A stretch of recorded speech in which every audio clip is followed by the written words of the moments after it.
Le Seigneur soit avec vous. Et avec votre esprit. Évangile de Jésus-Christ selon saint Jean. Gloire à toi, Seigneur. En ce temps-là, Jésus s'en alla au mont des Oliviers. Dès l'aurore, il retourna au temple, et comme tout le peuple venait à lui, il s'assit et se mit à enseigner. Les scribes et les pharisiens lui amènent une femme qu'on avait surprise en situation d'adultère. Ils la mettent au milieu et disent à Jésus, « Maître, cette femme a été surprise en flagrant délit d'adultère. Or, dans la loi, Moïse nous a ordonné de lapider ces femmes-là. Et toi, que dis-tu » Il parlait ainsi pour le mettre à l'épreuve, afin de pouvoir l'accuser. Mais Jésus s'était baissé, et du doigt il écrivait sur la terre.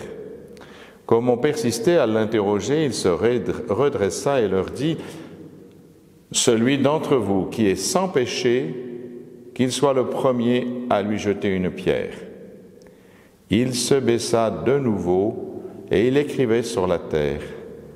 Eux, après avoir entendu cela, s'en allaient un par un, en commençant par les plus âgés.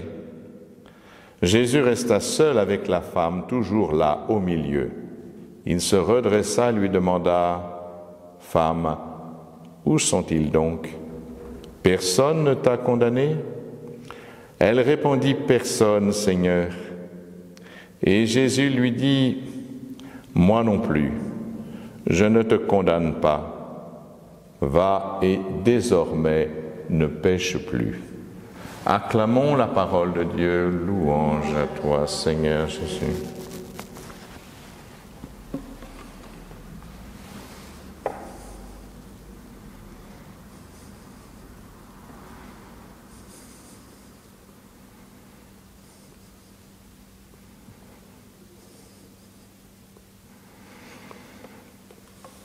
Et voilà, pauvre femme, prise la main dans le sac, si j'ose dire. Ah, comme la vie des policiers serait plus facile s'il n'y avait que des flagrants délits. Voilà, c'est quelle aubaine. Et voilà ces petits juges, des petits juges aux franges allongées, porteurs de phylactères, qui se réjouissent de pouvoir piéger Jésus. Ah, c'est formidable. Ces hommes, ces hypocrites, incroyables, ils viennent accuser cette femme. Tiens, c'est bizarre, ils ont pris une femme en flagrant délit d'adultère, mais normalement il y a un homme. Et vous savez que dans la loi, les hommes aussi doivent être lapidés. Comment se fait-il qu'ils n'amènent que cette femme et que l'homme, qui était aussi surpris en flagrant délit d'adultère, ne soit pas amené? Pourquoi, à votre avis? Eh bien, tout simplement, parce que l'homme adultère, mais ce sont eux, justement, ces pharisiens et ces scribes, parce que bien sûr, l'adultère, on sait, c'est une femme qui trompe son mari, ou un mari qui trompe sa femme, certes, mais l'adultère dans la Bible, c'est bien plus grave que cela encore. L'adultère, c'est la trahison de Dieu. Dieu est comme un époux qui fait alliance. Il a fait plusieurs fois alliance avec ce peuple, et ce peuple s'est toujours détourné, et Dieu appelle ce peuple un peuple adultère. Eh bien voilà. On cherche les hommes, ils sont là, les hommes adultères. Ce sont tous ceux qui accusent cette femme. Pourquoi? Ils l'accusent non pas parce qu'ils l'ont pris en flagrant délit d'adultère, mais pour piéger Jésus, pour piéger le Fils de Dieu, pour pouvoir accuser Dieu. Mais qui est adultère là? Ce sont eux justement.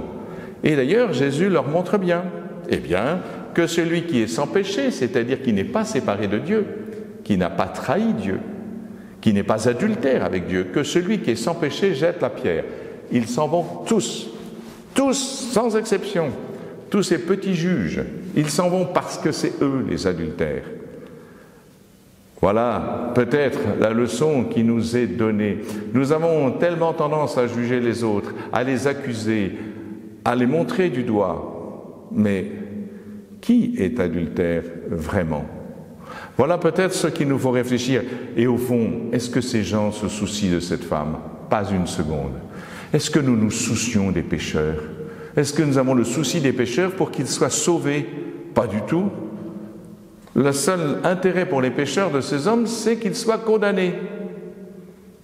Et que Jésus puisse la condamner et ainsi se faire piéger. Non, Jésus écrit une loi nouvelle avec son doigt, non plus celle qui est écrite sur des tables de pierre, mais justement, avec son doigt, on ne sait pas ce qu'il écrit, parce qu'il écrit dans notre cœur. Qui se soucie de cette femme? Jésus. Et Jésus seulement. Et c'est bien triste. Alors il ne dit pas qu'elle a raison d'avoir péché. Non, non, va et ne pêche plus. C'est-à-dire, reviens vers Dieu, car le péché, c'est la séparation d'avec Dieu, justement. Le véritable adultère, c'est d'être séparé de Dieu. Et c'est vrai que de désobéir à sa loi fait que quelque part on s'éloigne de Dieu. Donc, va, ne pêche plus, ne pêche plus.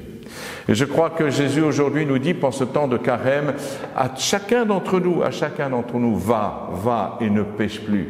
Toi peut-être qui te crois tellement impeccable. Amen.